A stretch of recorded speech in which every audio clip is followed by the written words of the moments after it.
We are back here on Carolina Women, Men on the Couch, too. Just one That's man one this for time. you over there, Larry, too. We are excited to be back. We have a wonderful couple to introduce you to here. Linda and Zabo from Hunting Island State Park. They are keeping something that is so natural in this area, and they're exposing it and letting people come see it, and we want to hear about it. Exactly. So Linda, tell us a little bit about what your role is, and then Zabo, what your role is. Sure. Okay. I'm currently president of the Friends of Hunting Island organization, which is a nonprofit organization that supports the park in every aspect. Through fundraising, our membership volunteers, we have about 1,500 currently, and we've just kicked off membership for November 1st for the 2024 period.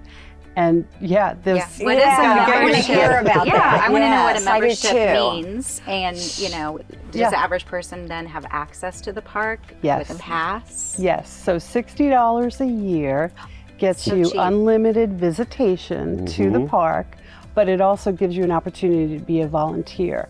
And our volunteer segment categories are, right now we have 7. So we do, of course, the Sea Turtle Project, which is obviously very popular. We had a banner season this year. We hit 195 nests. That was our highest ever. But the whole region did too. It was a really good year for that. A big year for female turtles, I heard. You got it, girl. And they're in there, and they are just coming in. Some of them laid 3 nests. That's what, yeah. Why? Yeah. Do we know why? Yeah, they go back into the water. Yes, and it was they come the back temperature in. of the sand. Exactly. So then they rest, and then they'll come back. In one season, they can lay 3 nests. So it's pretty interesting. So 195 nests, and now we have a critical shorebird sanctuary that is in the north end of the beach that the Audubon, South Carolina, has designated for hunting islands. So we're very fortunate to have that sanctuary.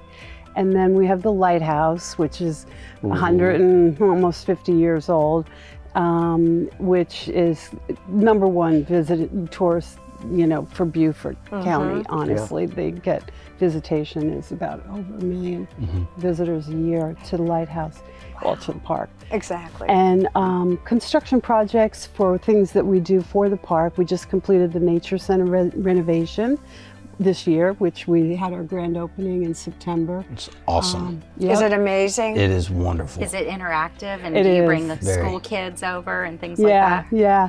We put in about an 8-foot reptile tank wall. Yeah, about an 8-foot reptile tank wall. So that's what you for walk into, all and snacks. you just see the reptiles, and it's just like the kids just love that. So, Zabo, how do you fit into this cast of characters? So 6 months ago, 6 months ago, I was gracious enough to be given a promotion to Hunting Island as the park manager. So I manage all the facets within Hunting Island, and am part of a team that's just tremendous through. And the teams, folks know who've been going there have been dealing with Hunting Island and the Mother Nature issues that can challenge Hunting Island and State Park Service, from Matthew in 2017 all the way up to doing a Nature Center renovation with, in partnership with Friends of Hunting Island. So you all work together quite a bit. Oh, yeah. Yes, ma'am. Yeah. How fun is that? Yeah, we have multiple different pods throughout the park. We have, a maintenance staff, we have a ranger staff, we have an interpretive staff, which is stationed down at the Nature Center. But we also have, an office staff, an operational staff that's very supportive of the park team. Can people just make impromptu visits to Hunting Island? What is there? Sure. What are your hours, and how does all that work? Sure. So during the summer months, or during, say, spring, summer, and fall, the park hours are 6 a.m. until 9 p.m.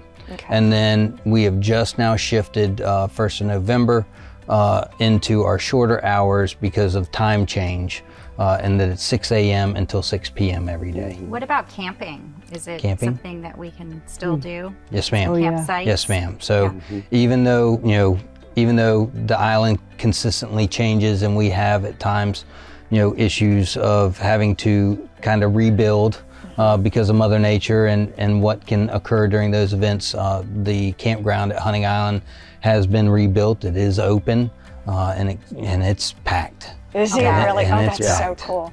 Well, we're almost out of time, but I think that we should have them on again or do a field trip. Oh, What do you think? Definitely. Thank you both. Stay with us. There's a lot more to come here on Carolina Women and our men on the couch.